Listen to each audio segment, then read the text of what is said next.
తెలుగు శ్రోతలందరికీ నమస్కారం అండి. మన అలనాటి కథలు ఎవర్ గ్రీన్ స్టోరీస్ ఛానల్కి మీ అందరికీ స్వాగతం. ఈరోజు నుంచి శతాబ్ది సూర్యుడు అనే నవల మొదలు పెట్టబోతున్నానండి. ఇది రిక్వెస్టెడ్ నవల, చదవమని చెప్పారు. సో అందుకే చదవబోతున్నాను. మీరు కూడా ఆలస్యం చేయకుండా వినేయండి. ఈ నవల రాసిన వారు శ్రీమతి మాలతి చందూర్ గారు. ఇక మొదలు పెట్టేద్దామా? వీడియో చూసిన వెంటనే లైక్ చేసి, షేర్ చేసి, తప్పకుండా సబ్స్క్రైబ్ చేసుకోండి మన ఛానల్ని. బెల్ ఐకాన్ యాక్టివేట్ చేసుకోండి.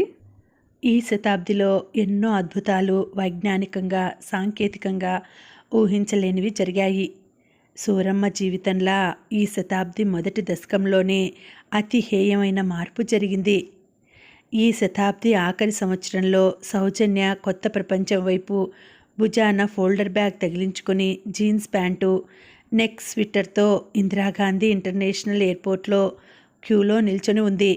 ట్రాలీలో సామాన్లను తోసుకుంటూ వీసా, టికెట్ రెండూ చేతిలో పుచ్చుకొని, ఫోల్డర్ బ్యాగ్ బరువుకి కాస్త వంగి, ఆత్మవిశ్వాసంతో, కొత్త జీవితాన్ని రుచి చూడాలన్న ఉత్సాహంతో ముందుకి చూస్తూ ఉంది. సౌజన్య వెనక్కి చూస్తుందేమో, లగేజీ చెకప్ అయిపోయాక వెనక్కు వస్తుందేమో అన్న ఆశతో తమ కూతురు వేలాది మైళ్ళ దూరంలో ఉన్న అమెరికాకి వెళ్ళిపోతోందన్న సంతోషం, దిగులు రెండూ మిళితమయ్యి కన్నీటి పొరల్లో, సన్నని మంచు పొగలో మసకబారిన గాజు అద్దాల వెనక నుంచి చూస్తున్నారు సౌజన్య అమ్మ నాన్న. సౌజన్య చూపులు ముందుకు ఉన్నాయి, భవిష్యత్ వైపు చూస్తున్నాయి. సౌజన్య అమ్మ పద్మ చూపులు మరోసారి ఈ శతాబ్దపు దశకంలోకి వెళ్ళిపోయాయి. ఇక్కడి నుంచి ఎక్కడికి ఈ మానవ ప్రయాణానికి ఆద్యంతాలు లేవా? ఈ జీవన చక్రం నిర్విరామంగా తిరిగిపోవలసిందేనా కాలం? ఈ కాలం ఎంత బలవత్తరమైంది, ఎంత బలహీనమైంది. అందరూ అన్నట్లు కాలం మారుతుందా? ఈ సృష్టిలో ప్రాణం లేనివి మారవంటారు. కాలానికి ప్రాణం ఉందా? ఎన్నో ప్రశ్నల మసకబారిన అద్దానికి ముఖం ఆంచి పద్మ మళ్ళీ చూసింది. మనుషులు అలసిపోయినట్లు కనిపిస్తున్నారు. దేదీప్యమానంగా వెలుగుతున్న లైట్ల వెలుతురులో మనుషులు గుబురు గుబురుగా కనిపిస్తున్నారు. స్పష్టంగా మనుషులు కనిపించటం లేదు. సెక్యూరిటీ టైట్ చేశారు. బహుశా వెనక్కి రానివ్వరు. ఎంతసేపు చూస్తాం? వెనక్కి రాదేమో. భర్త మాట విని వినిపించినట్లుగా ఉంది. రామశేషు కంఠం బరువుగా, జీరగా ఉంది. వెనక్కి రాకపోయినా పర్వాలేదు, ప్లేన్ వెళ్ళేదాకా నేను కదలను ఖచ్చితంగా చెప్పి అక్కడే ఉన్న ప్లాస్టిక్ కుర్చీలో కూలబడింది. ఎయిర్పోర్ట్ లాంజ్లో ఎందరో తల్లిదండ్రులు, ఆత్మీయులు, బంధువులు, స్నేహితులు అలా కూర్చుండి ఆ బ్రహ్మాండమైన పక్షి కోసం, ఆ పక్షి ఎగిరే ముందు వెలిగే గ్రీన్ దీపాల సంకేతం కోసం ఎదురు చూస్తూ కూర్చున్నారు. ఈ శతాబ్ది మొదటి దశకంలో ఆరంభమైంది సౌజన్య అట్లాంటా ప్రయాణానికి మొదటి మలుపు. శతమానం భవతి శతాయుష్, చిరంజీవి శతాయుష్, దీర్ఘ సుమంగళీ భవ, 1000 ఏళ్ళు పిల్లా పాపలతో చల్లగా ఉండు. ఇలా 7 ఏళ్ల సూరమ్మని బంధువులంతా మనసారా ఆశీర్వదించారు. ఈ శతాబ్ది మరో 5 ఏళ్లకి కాలగమనంలోకి అడుగు పెడుతుందనగా 7 ఏళ్ల సూర్యుడు పట్టుపరికిని కట్టి, గట్టిగా జడవేసి, నాగరం జడబిల్లా చుట్టి, జడ చివరన బంగారు జడ కుప్పిట కట్టి, మెళ్ళో కంటే, నడుముకు వడ్డానం, పొడవాటి పట్టు చేతుల ముంజేతికి మురుగులు, కాళ్ళకి కడియాలు, పాంజెలు, పట్టాలు. బొద్దుగా చిన్న గుమ్మడి పండులా ఉన్న సూర్యుడు. 3 అన్నదమ్ములు, 4 అక్కలు తర్వాత పుట్టిన కడసారపు ఆడపిల్ల. 7 పిల్లల తర్వాత 8వ పిల్ల. భానువారం తెల్లవారుజామున భూమి మీద పడింది. సూర్యభగవానుని ప్రసాదమని సూరమ్మ అని నామకరణం చేశారు. కడసారపు పిల్ల కాబట్టి అక్కలు, అన్నలు సూరమ్మని కిందకి దించేవారు కారు. బొద్దుగా తెల్లగా ఉన్న సూర్యుడు 5వ ఏటి దాకా ఇంచుమించు దిశమొలతోనే ఉండేది. మొండి మొలతాడుతో ఎప్పుడూ ఎవరో ఒకరు ఈ పసిదాన్ని చంకన వేసుకొని తిప్పుతూనే ఉండేవారు. సూర్యుడు పుట్టేసరికి రైళ్ళు, పొగబళ్ళు ఉన్నాయి, కానీ ఆ పొగబండి ఎక్కినవారు వాళ్ళింట్లో ఎవరూ లేరు. ఇటు పచ్చి పల్లెటూరు, అటు బస్తీ కాని ఒక మాదిరి ఊరు. ఊళ్ళో మురికి కాలువలు ఇప్పుడంత ఉండేవి కాదు. ప్రతి ఇంట పెరట్లో నుయ్యి, విశాలమైన పెరడు, వెనక వైపున దానిమ్మ, జామ, మామిడి వంటి పళ్ళ చెట్లు, ముందు వైపు పారిజాతం, గన్నేరు, కనకాంబరం, నందివర్ధనం, మందార వంటి పూల మొక్కలు, ఇంటి చుట్టూ మట్టితో ప్రహారీ గోడ, పెంకుటిల్లు, లోపల మండువా లోగిలి, వీధి వాకిలి ముందు మట్టి అరుగులు. సూర్యుడికి 15 ఏళ్ళు వచ్చాక మట్టి నేలను తవ్వేసి గచ్చు చేయించారు. అప్పటిదాకా ఆ ఇంట్లో ఆడవాళ్ళు రోజు మట్టి నేలని పేడతో అలికి ముగ్గులు పెట్టేవారు. సూర్యుడికి 14 ఏడు వచ్చినప్పటి నుంచి ఇల్లు అలికి ముగ్గులు పెట్టడం దినకృత్యం అయ్యి, బుల్లి అన్న తమ ఇంటిని గచ్చు చేయించినప్పుడు చాలా ఆనందంతో సంబరపడిపోయిన మొదటి వ్యక్తి సూర్యుడే. సూర్యుడు పుట్టిన 5 ఏళ్లకి తండ్రి యాజులుగారు పాము కరిచి చచ్చిపోయాడు. పొరుగురికి పౌరోహిత్యానికి వెళ్ళి పెళ్లి చేయించి చల్లబాటు వేళ కాలినడకన పొలాల్లో బడి వస్తుంటే పురుగు ముట్టుకుంది. అక్కడికక్కడే నురగలు కక్కుతూ పడిపోయిన యాజులు గారిని ఆ దారమ్మట వెళ్లే రైతులు చూసి వెంటనే పాముల వెంకయ్య దగ్గరకు తీసుకువెళ్ళి మంత్రం వేయించారు. అయినా లాభం లేకపోయింది. యాజులు గారి చెవుల కుండనాలని, పైన కప్పుకున్న ఎర్ర శాలువాను చూసి ఆయనెవరో బ్రాహ్మణుడై ఉంటారని చుట్టుపక్కల వాకబు చేసి కనుక్కున్నారు. రాత్రికి రాత్రే శవాన్ని ఎడ్ల బండిలో వేసుకొని ఇంటికి చేర్చారు. అర్ధరాత్రి గొల్లున ఏడుపులతో నిద్రలోంచి లేచి భయపడి పెద్దగా తాను ఏడ్చింది 5 ఏళ్ల సూర్యుడు. దానికి మరణం అంటే ఏమిటో తెలియదు. ఇంటి నిండా జనం, కాగడాలు, మనుషులు, ఏడుపులు, పెడబొబ్బలు.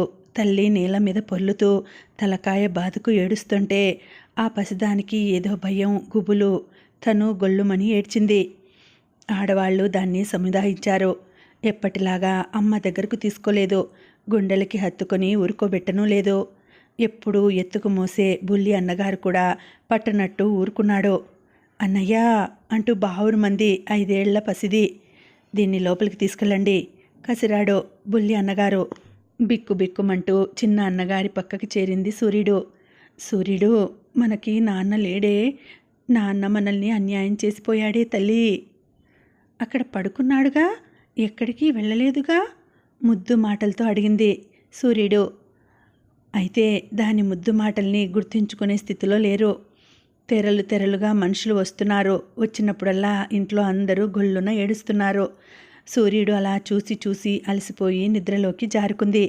తెల్లవారి మళ్ళీ గందరగోళం. రోజులాగా దాన్నెవరూ నిద్ర లేపలేదు. కచ్చికతో పళ్ళు తోమించలేదు. చద్యాన్నం తినమని ముద్దలు కలిపి నోట్లో పెట్టలేదు. సూర్యుడికి తనని గురించి ఎవరూ పట్టించుకోలేదని దిగులు, భయం, ఆకలి. ఎవరో దాని చేత ఒక అట్టిపండు పెట్టి దొడ్లోకి వెళ్ళి తినమన్నారు. ఎవరూ చూడకుండా దొంగతనంగా తిన్న మొదటి తిండి అది. రోజు కూరలు, కొబ్బరి చిప్పలు మూట కట్టుకొచ్చి ఖర్జూరం పండు తన చేతిలో పెట్టే నాన్న ఆ మరునాటి నుంచి ఇంట్లో కనిపించలేదు. అమ్మ ఒక మూల చీకటి గదిలో కూర్చొని ఉంది. అమ్మా, నాన్న ఏడి, ఎక్కడికెళ్ళాడు, ఎప్పుడొస్తాడు అని సూర్యుడు అడిగేసరికి తల్లి కూతుర్ని కావలించుకొని గుండెలు పగిలేటట్లు ఏడ్చింది. సూర్యుడికి భయం వేసి తల్లి చేతుల్లోంచి విడిపించుకు పారిపోయి బుల్లన్నయ్య దగ్గరికెళ్ళి అడిగింది.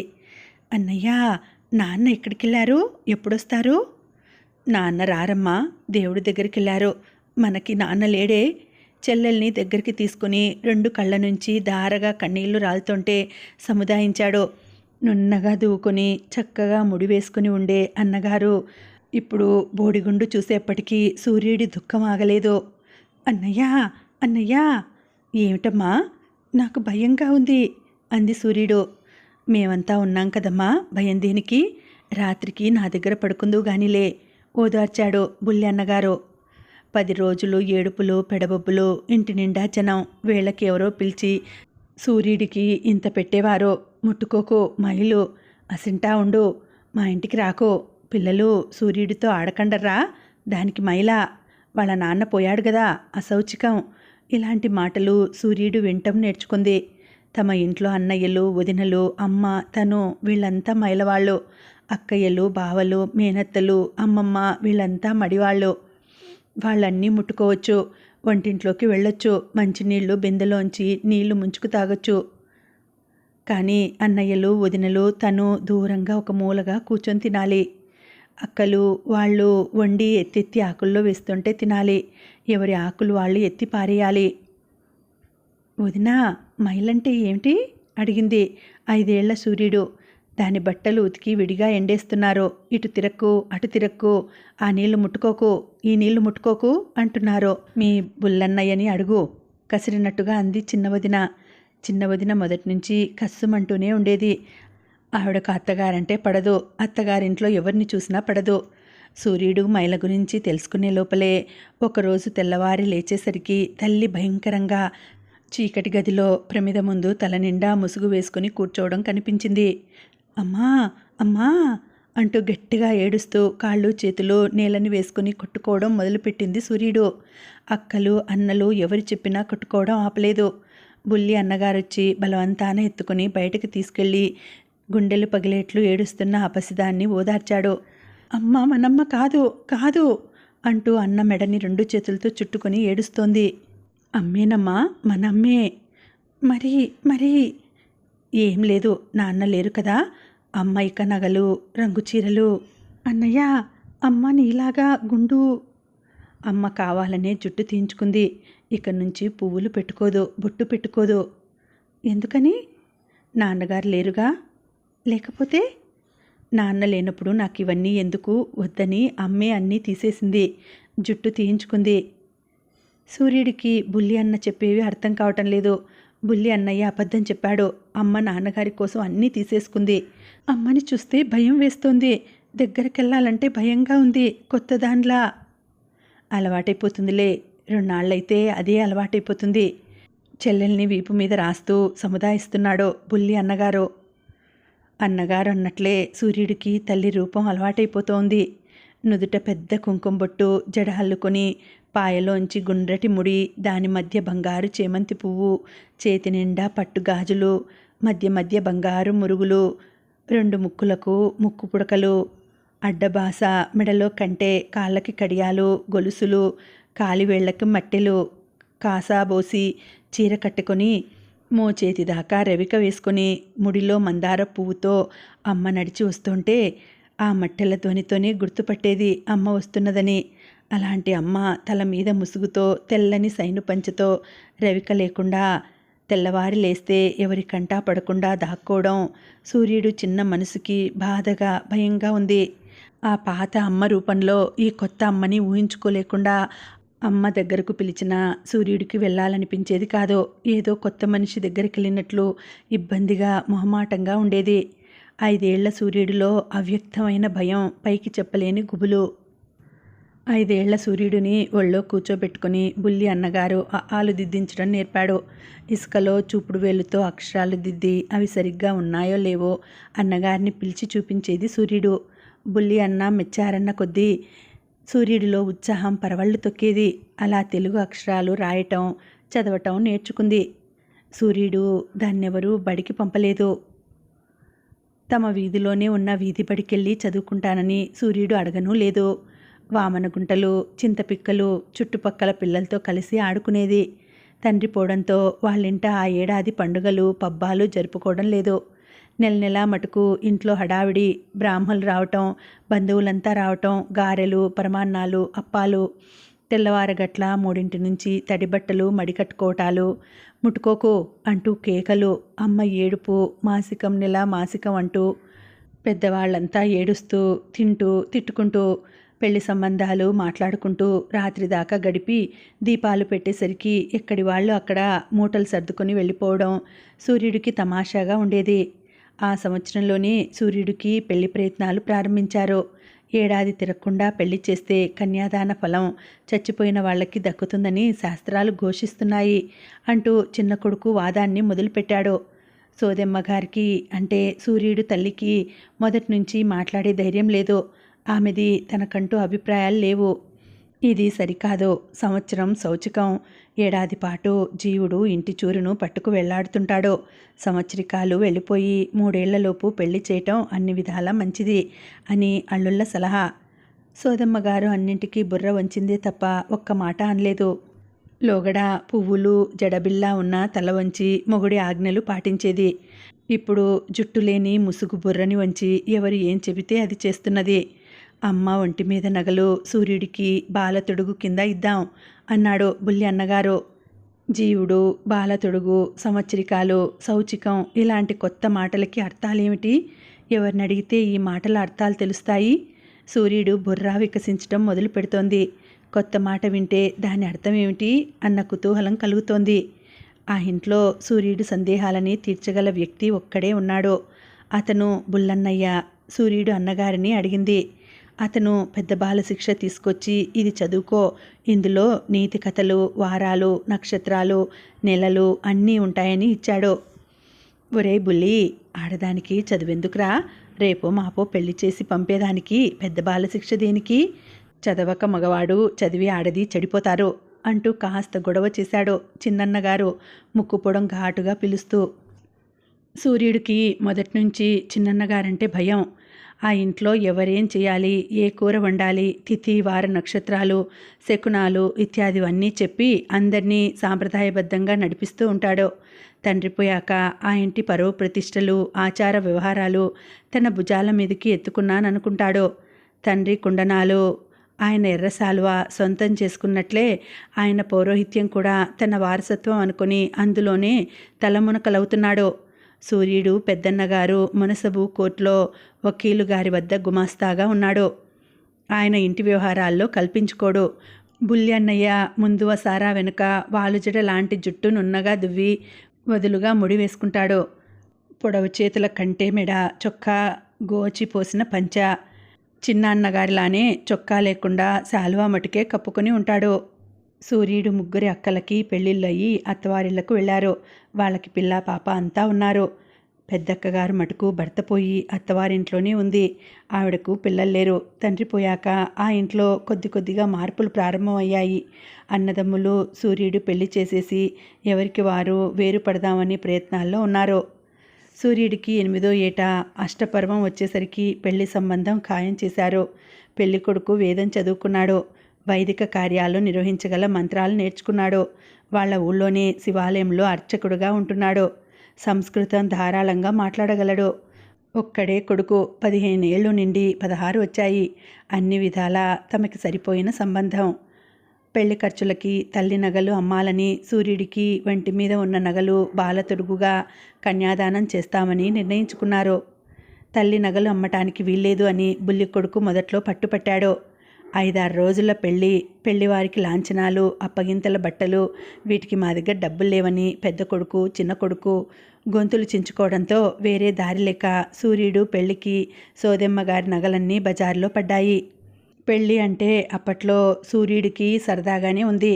కొత్త బట్టలు, పల్లకీలో ఊరేగింపు, ఎత్తుకొని బుక్కా గులాములు చల్లుకోవడం, తన పక్కన కొత్త పిల్లవాడు, అతను తన వంక దొంగ చూపులు చూడటం, తన చిటికెన వేలు అతను పట్టుకోవడం, బుట్టబొమ్మలా అతనికి చీర కట్టడం, ఆ చీర చెంగుకి అతను ఉత్తరీయం ముడివేయటం, తలంబ్రాలు, తలుపుల దగ్గర పేర్లు, పాటలు, పువ్వులు, వేళాకోళాలు, అరుంధతి నక్షత్రం చూడమనటం, అన్నింటిలో తనని అందరూ ప్రత్యేకంగా చూడటం.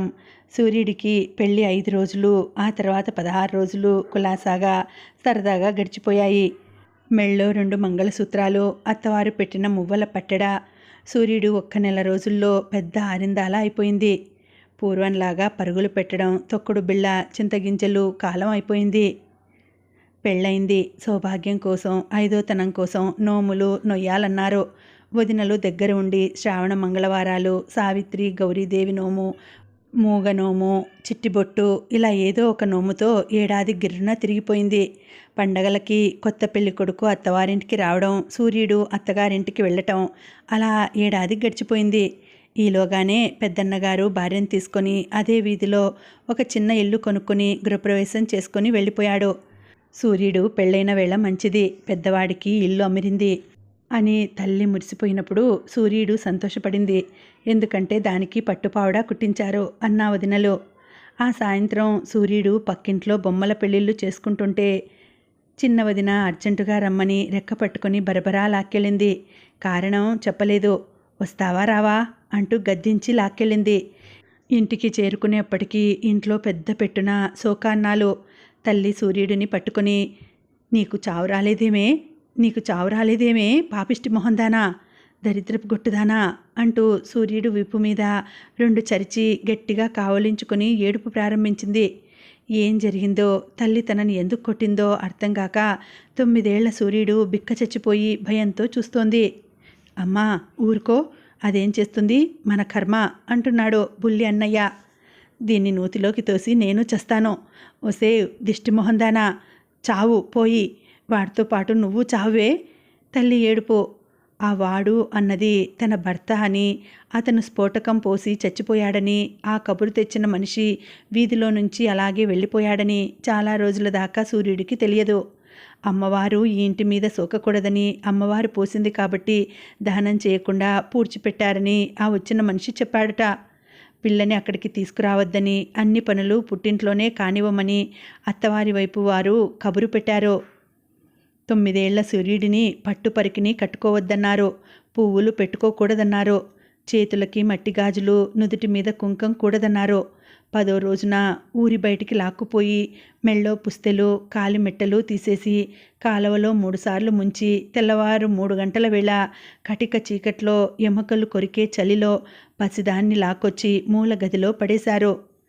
తడిబట్ట విప్పించి తెల్లబట్ట పైన కప్పి పక్కన దీపం పెట్టి మూల గదిలో కూర్చోపెట్టారు. వణుకుతున్న ఆ పసిదాన్ని తల్లి 2 చేతులతో కావలించుకొని ఎక్కెక్కి ఏడ్చింది. గుండెలు పగిలేలా. సూర్యుడికి ఏడుపు రాలేదు. 1 ఏడాది క్రితం పల్లకిలో ఊరేగింది. ఈ రోజున ఎముకలు కొరికే చలిలో చీకట్లో దొంగచాటుగా కాలువలో ముంచారు. ఆనాడు తనకేం తెలియదు, ఈనాడు తెలియదు. వాళ్ళు ఇవన్నీ చేస్తున్నారు. తాను బొమ్మల పెళ్లిలో బొమ్మలాగా అన్నీ చేయించుకుంటున్నది. సన్నగా తెల్లగా చిన్న పిలకతో తన చిటికెన వేళ్ళు పట్టుకున్న ఆ అబ్బాయి నాన్నలాగా ఇక కనిపించడు. తనకి ఎప్పటికీ కనిపించడు. సూర్యుడికి కడుపులోంచి దుఃఖం తెరలు తెరలుగా తన్నుకొచ్చింది. అమ్మా అంటూ బావురుమంది. ఏడవ్వే, ఏడు, నీ ముఖాన ఇంత ఏడుపే రాసి ఉంది, ఏడు. తల్లి ఓదారుస్తూ తను ఏడ్చింది. చలిలో స్నానం చేయటం వల్లనో భయపడో దిగులు వల్లనో కారణం తెలియదు కానీ సూర్యుడు ఒళ్ళెరుగని స్థితిలో విపరీతమైన జ్వరంతో 10 రోజుల పాటు అలా శవంలా పడి ఉండి నెమ్మదిగా కోలుకుంది. బయటకెళ్లకు, పొద్దున్నే వదినలకు కనపడకు, చీర కట్టుకోవడం నేర్చుకో, ఆ రంగు పరికినీళ్ళు కట్టుకోకు. ఇలా కట్టుబాట్లు బిగుసుకోవడం, అందులో తన ప్రమేయం ఎంత ఉందో తెలియని ఒక అయోమయ స్థితిలో పడిపోయింది. ఈ బియ్యం ఏరిపెట్టు, ఎవరూ లేకుండా చూసి దొడ్డి ఊడ్చి పేడనీళ్లు చల్లు, ముగ్గునే పెట్టుకుంటానులే, ఆ లాంతర్లు తుడిచి కిరసనాయిలు పొయ్యి, ముందు గదిలోకి చిటికి మాటికి రాకమ్మా తల్లి. కొద్దిగా ఇంటి పనులు తన నెత్తిన వేస్తున్నారని సూర్యుడికి అర్థమవుతోంది. పూర్వంలాగా పెద్ద బాలశిక్ష కానీ, లంకాదహనం, సీతారాముల సంవాదం వంటి పుస్తకాలు చదువుకుంటూ ఉంటే ఎవరూ ఊరుకోవటం లేదు. అందులోనూ చిన్నన్నయ్య కంటపడితే చాలు, చదివింది చాలు కానీ ఆ పుస్తకాల జోలికి వెళ్ళకు, కృష్ణారామ అంటూ కూచో. అమ్మా దీనికి ఒత్తులు చేయటం నేర్పు, పంతులు గారింట్లో 1,00,000 ఒత్తుల నోముకు ఒత్తులు కావాలంటున్నారు, దీని చేత చేయించు, పుణ్యం పురుషార్థం అంటూ చిన్నన్నయ్య గయ్యమని లేస్తుండటం, సూర్యుడు అన్న కంటబడకుండా ఏ దొడ్లోనో దాక్కోవటం మామూలైపోయింది. ముప్పొద్దులా తిని కూచోకపోతే పప్పు విసరకూడదు, గుమ్మటంలా ఉంది, ఆ మాత్రం శక్తి లేదా? చిన్న వదిన సూటిపోటి మాటలు. అమ్మా నేనేం చేశానే, తల్లిని పట్టుకుని ఏడ్చింది ఒక రాత్రిపూట సూర్యుడు. అంతా మన కర్మ, దేవుడు నీ ముఖాన అలా రాశాడు తల్లి, వదినలు చెప్పినట్లు వినాలి, ఆడపిల్లవి. పైగా ఆ పైన ఏమీ అనలేక తల్లి కూతుర్ని పట్టుకుని ఏడ్చింది. సూర్యుడికి మొదటి నుంచి భారెడు జడ, అరచేతి వెడల్పున మోకాళ్ళకి తగులుతుండేవి కొసకట్టిన జడకుప్పెలు. మా సూర్యుడు తలకట్టు అరచేతికి ఇమడదు, జడబిల్లలాగా ఎంత బాగా వస్తుంది అని పిలిచి నూనె రాసి జడవేసే బుల్లివదిన జడ వేస్తానని పిలవటం లేదు. రోజు తల దువ్వుకోవటం తప్పని పైకి ఎవరు అనకపోయినా సూర్యుడికి జుట్టు ముడి విప్పాలంటేనే ఏదో భయంగా ఉంది. 2 రోజులకొకసారి దొడ్డి వైపుకి వెళ్ళి చిక్కు తీసుకుని జడ వేసుకుని ముడి పెట్టుకుంటూ ఉండేది. ఒక రోజున తలకి నూనె రాసుకుంటుంటే చిన్న వదిన కంటపడింది. ఇదో ఖర్చా, ఎవరికోసం ఆ షోకులు, ఎవరు సంతోషించాలని కుంకుడుకాయలు, నూనె ఇవో దండగా, ఏదో చిన్నపిల్ల అని ఊరుకుంటుంటే.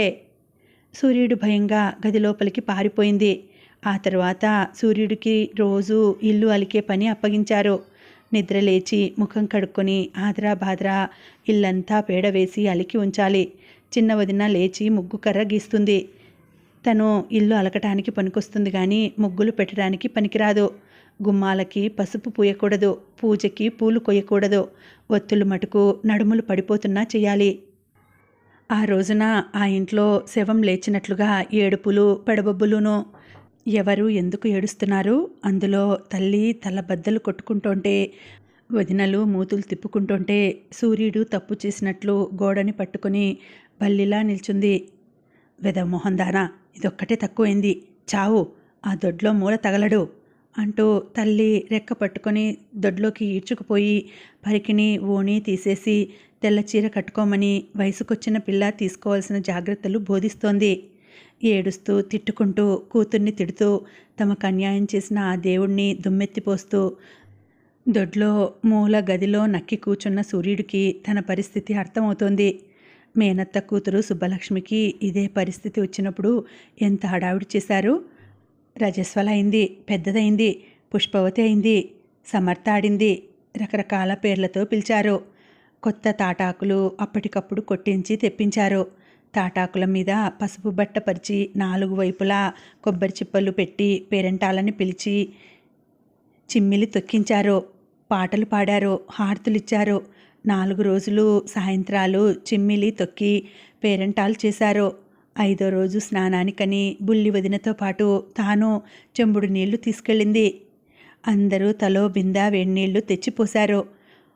అట్లు పోసి వడ్డించారు. చిమ్మిలి ఉండలు, బెల్లం ముక్క, పులగం అందరి చేత తినిపించారు. దాని అత్తవారు జరీ చీర, రవిక, గొలుసు తెచ్చారు. 5 రోజులు పెళ్లిలాగా సంబరం చేశారు. సుబ్బలక్ష్మికి జరిగిందే తనకి ఈరోజు జరిగింది. అది పెద్దయితే అంత పండుగ జరిపించి తను పెద్దదైతే తిట్టిపోస్తున్నారు. దేనికి? తనకి మొగుళ్ళేడనా? మొగుళ్ళు లేకపోతే తనకి ఏమీ జరగవా? తన మొహాన బొట్టు తీసేసినట్లే తన జీవితంలోంచి పండగలు కూడా లాగి పారేస్తారా? సూర్యుడికి ఏదో భయం పట్టుకుంది. ఏం జరుగుతోంది? ఏం జరగబోతున్నది? అమ్మ చెప్పినట్లు ఇదంతా తన కర్మ, పూర్వజన్మలో చేసుకున్న పాపం. ఎవరికి ఏం అపకారం చేశానో, ఏ మొగుడు పెళ్ళాలని విడగొట్టానో ఈ జన్మలో అనుభవిస్తున్నానో. నా నుదుటి రాత ఎవరూ తప్పించలేరు. మోకాళ్ల మధ్య తలదుర్చుకొని కూనీ చేసిన దానిలా భయపడుతూ కూచుంది. 4వ రోజు స్నానం రోజున మళ్ళీ ఇంట్లో చిన్న దుమారం. ఇది పెద్దదైంది. జుట్టు గిట్టు ఉంటే ఏ వెదవ పనో చేస్తుంది. ఏకంగా కాలువగట్టుకు తీసుకెళ్ళి బుర్ర గొరిగించి తీసుకురండి అంటూ చిన్నన్నయ్య కేకలు మొదలుపెట్టాడు. అన్నయ్య, ఇప్పుడొద్దులే, మరీ పసిది, కొన్నాళ్ళు ఊరుకో అంటూ బుల్లి అన్నయ్య అడ్డుకోవడం, తల్లి చిన్న కొడుకుని బ్రతిమాలుకోవడంతో ఆ గండం అక్కడికి తప్పింది. ఇంట్లో ఏ కాస్త ఎవరికి నలతగా ఉన్నా సరే అందరి కళ్ళు సూర్యుడు తలకట్టు మీద ఉండేవి. ఇలాంటి అప్రాచ్యపు పనులు జరుగుతుంటే జ్వరాలు రావు? ఈ ఇంటికి దరిద్రం పట్టింది. చిన్నది చిన్నది అంటూ నెత్తినెక్కించుకుంటున్నారు. ఎవరికోసం అంట? చిన్న వదిన దెప్పుతూ ఉండేది. ఈలోగా సూర్యుడు అత్తవారింటి నుంచి మనిషి వచ్చాడు. కోడల్ని వాళ్ళింటికి పంపిస్తే ఎవరినైనా పిల్లవాడిని దత్తుకు తీసుకొచ్చి కోడల్ని తమ దగ్గరే ఉంచుకుంటాం. తలకొరివి పెట్టడానికి ఇంటి పేరు వాడుకోవాలి. కోడల్ని పంపితే ఆ పిల్లవాడిని చూసుకుంటూ పెద్దవాళ్ల సేవలో జీవితం వెళ్ళబుచ్చుతుంది అంటూ ఆ వచ్చిన మనిషి ఇంట్లో అందరినీ కూర్చోపెట్టుకొని విషయాలు విశదంగా చెప్పడం ప్రారంభించాడు. మీ వియ్యంకుడికి దూరపు జ్ఞాతుల పిల్లవాడు ఒకడున్నాడు. వాళ్ళు పిల్లవాడిని దత్తత ఇవ్వటానికి తండ్రి ఒప్పుకున్నాడు. 7 ఏళ్లవాడు, ఇంకా ఒడుగు కాలేదు. అంత పెద్ద పిల్లాడా? అడిగాడు బుల్లి అన్నగారు. తల్లిదండ్రులు బీదవాళ్ళు, వాళ్ళకి అభ్యంతరం లేదు. పిల్లవాడు ఒప్పుకున్నాడు. బాగానే ఉంది అంది చిన్న వదిన గారు. మీ కోడలు దత్తత స్వీకారం చేస్తే అన్ని విధాలా మంచిదని మీ వియ్యాలవారు అనుకుంటున్నారు. పంపుతాం, మాకేం అభ్యంతరం లేదు అన్నాడు చిన్నన్నగారు. సూర్యుడి గుండెల్లో రాయిపడింది. కొత్త చోటు, కొత్త మనుషులు, తన బతుకు ఇంకా దుర్భరం అవుతుందా? వారే దత్తత తీసుకోవచ్చుగా. అమ్మాయి మరీ చిన్నది, దీనికి ఇప్పటి నుంచి పెంపకం బాధ్యత. కోడల్ని తీసుకెళ్ళి దత్తత చేయిస్తే మనోవర్తి ఇవ్వక్కర్లేదు. వారి ఉద్దేశం అదే కదా. పెద్దన్నగారు అసలు సూక్ష్మాన్ని బయటికి కక్కేశాడు. ప్లీడర్ గుమస్తా కాబట్టి. అది కాదనుకోండి, కోడలు వాళ్ళ దగ్గర ఉంటే అది గౌరవం. పిల్ల ఇంకా చిన్నది, పూర్తిగా లోకం తెలియని పసిది. అప్పుడే దత్తత బాదరబందీ ఎందుకని సందేహిస్తున్నాం. అమ్మాయిని తీసుకొచ్చి దించుతాం. అక్కడ బాగుంటే అది ఉండిపోతుంది. ఆ తర్వాత పెంపకాలు ఆలోచించుకోవచ్చు అన్నాడు బుల్లి అన్నగారు. అమ్మయ్యా అని ఊపిరి పీల్చుకుంది సూర్యుడు. సూర్యుడికి తన పరిస్థితి కొద్ది కొద్దిగా అర్థమవుతోంది. తనకంటూ ఏమీ లేదు. తన తల్లికి ఈ ఇంట్లో ఏమీ లేదు. కోడళ్ళకి కొడుకులకి భయపడుతూ ఉంటుంది. అమ్మ చెంగు వెనక తను దాక్కొని నక్కి నక్కి బతకాలి. తన తోటి వాళ్ళలా తనకి మొగుడు లేడు, సంసారం లేదు, పిల్లలు లేరు, నోములు లేవు, వ్రతాలు లేవు, పండుగలు లేవు, పువ్వులు లేవు, ఏమీ లేవు. పని ఒక్కటి తప్ప తనకేమీ లేవు. పని పని తెల్లవారు లేచింది మొదలు చాకిరీ, తిట్లు, సాధింపులు ఇవే తనకి సొంతం. చీకటి గది, దొడ్లోని మట్టి అరుగు ఇవే తన సొంతాలు. మంచి రోజు చూసి బుల్లి అన్నగారు సూర్యుడిని వంట పెట్టుకుని అత్తవారింటికి తీసుకెళ్లాడు. సూర్యుడు తన ఈడు పిల్లల్లాగా అత్తవారింటికి సారి తీసుకెళ్లలేదు. పసుపు, కుంకుమ, చలిమిడి, ఒడిగంటి బియ్యంతో వెళ్ళలేదు. దాని మామగారు ఎన్ని గంటలకి వర్జం లేని సమయానికి శుక్ర, మంగళ, శనివారాలు కాకుండా దీపాలు పెట్టడానికి ముందుగా రావాలని ముహూర్తం పెట్టాడు. సరిగ్గా అలాగే ప్రయాణం చేసి చేరుకున్నారు. సూర్యుడిని దించి 2 రోజులు వెంట ఉండి అత్తగారింట్లో ఎలా నడుచుకోవాలో చెప్పి దాని చేతిలో 2 రూపాయలు 2 పోస్టు కార్డులు పెట్టి పెట్టె లోపల భద్రంగా దాచుకోమని మరీ చెప్పి వెనక్కి తిరిగాడు. తన అడ్రస్సు రాసిన కార్డులు, ఒక పెన్సిలు కూడా చెల్లెలి చేతికిచ్చాడు. బుల్లి అన్నయ్య మనసు భారంగా ఉంది. ఏదో అన్యాయం జరుగుతున్నట్లుగా కూడా ఉంది. ఎంతో ముద్దుగా పెంచిన చెల్లెలి జీవితం ఇలా అయిపోయింది. 15 ఏళ్ళు కూడా నిండలేదాయే. ఎన్నాళ్ళు గడిస్తే దాని జీవితం కడతీరుతుంది? బుల్లన్నయ్య అని పిలువబడే రామచంద్రయ్య గారికి మనసులో ఆధునిక భావాలున్నాయి. అప్పటికే ఆయన వీరేశలింగం గారి గురించి విని ఉన్నాడు. ఆయన వితంతు వివాహాలు చేస్తున్నారని, వితంతువులకి చదువు చెప్పించి వాళ్ళకి పెళ్లి చేస్తున్నారని చదివాడు. అప్పుడప్పుడు వివేకవర్ధిని పత్రిక చూస్తూ ఉన్నాడు. ఆయన చేస్తున్న పని మంచిదే, కానీ అదే సూర్యుడికి అంటే అతని మనసు తిరగబడుతోంది. చంద్రయ్య గారి భార్య డబ్బుగలది. తల్లిదండ్రులకి ఒక్కతే కూతురు. చూడ చక్కనిది. భర్త అంటే వాళ్ళ మాలిన ప్రేమ. పెళ్ళయ్యి ఇంతకాలమైనా పిల్లలు కలగలేదన్న బాధ. గుళ్ళు, గోపురాలు, పూజలు ఎన్ని చేసినా ఆవిడ కడుపు పండలేదు. ఆవిడ కాపురానికి వచ్చేసరికి సూర్యుడు ఏడాది పిల్ల. మొదట్లో సూర్యుడిని విపరీతంగా ముద్దు చేసి ఎత్తుకు మోసినా రాను తన కడుపు పండలేదన్న బాధ సూర్యుడి మీద కసిగా మారింది. అందులోనూ సూర్యుడికి మొగుడు పోవడంతో ఆ పిల్ల దురదృష్టం, దాని శని తనకి తగిలిందేమోనన్న బాధ. ప్రతి విషయం సూర్యుడు అన్నగారికి చెప్పుకోవటం, ఆయన వెనకేసుకురావటం చూస్తుంటే మంటగా ఉండేది. సూర్యుడు అత్తవారింటికి వెళ్ళిపోతే తన మొగుడు తనకి దగ్గరయ్యి పిల్లలు పుడతారని ఆశ. ఆ మధ్య సోది చెప్పించుకున్నప్పుడు సోది మనిషి, నీ ఇంటికి జష్ట పట్టింది, ఆడశని పట్టింది, త్వరలో తప్పించుకు బయటపడతావమ్మా అని అభయం ఇచ్చింది. మొగుడికి తెలియకుండా సోది చెప్పిన దానికి పావలా పాత చీర కూడా ఇచ్చుకుంది. అమ్మ ఉన్నన్నాళ్ళు సూర్యుడికి భయం లేదు.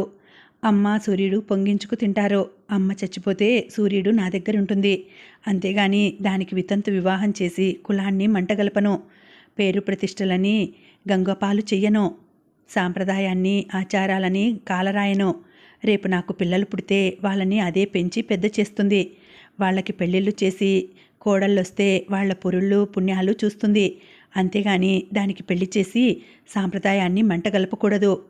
తమ వంశం నిప్పులాంటిది. తన తండ్రి అగ్నిహోత్రం లాంటివాడు. నిప్పులు కడిగే తమ కుటుంబాన్ని భ్రష్టు పట్టించకూడదు.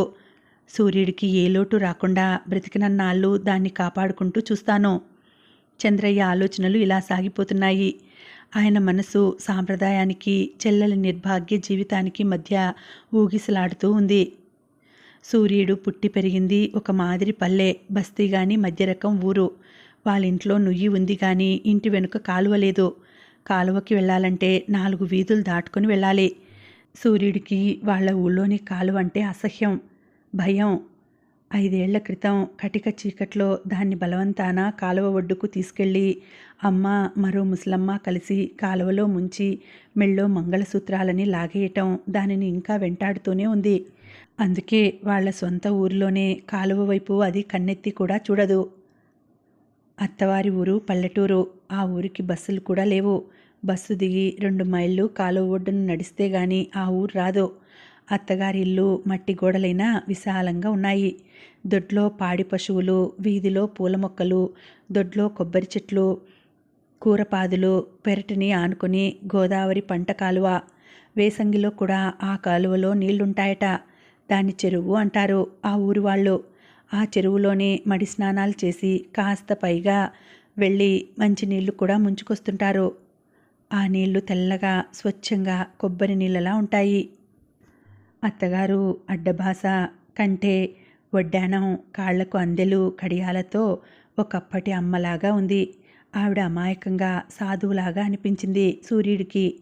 మామగారి చేతిలో ఎప్పుడూ తకిలీ ఉంటుంది. ఆయన ఊరికే కూచోడు, జంధ్యాలు వడుకుతూ ఉంటాడు. ఉదయం సాయంత్రం గాయత్రి, సంధ్యావందనం, పూజ, మధ్యాహ్నం వేళ పురాణ పఠనం, రాత్రిపూట నామ సంకీర్తనం. ఎప్పుడూ ఆయన శిష్యులు వస్తూ పోతూ ఉంటారు. ఊళ్ళో ఆయనంటే అందరికీ గౌరవం, భక్తి. కథ కొనసాగుతుంది. మళ్ళీ వచ్చే వీడియోలో తర్వాతి భాగం వినేద్దామండి. అంతవరకు శుభరాత్రి. నమస్తే.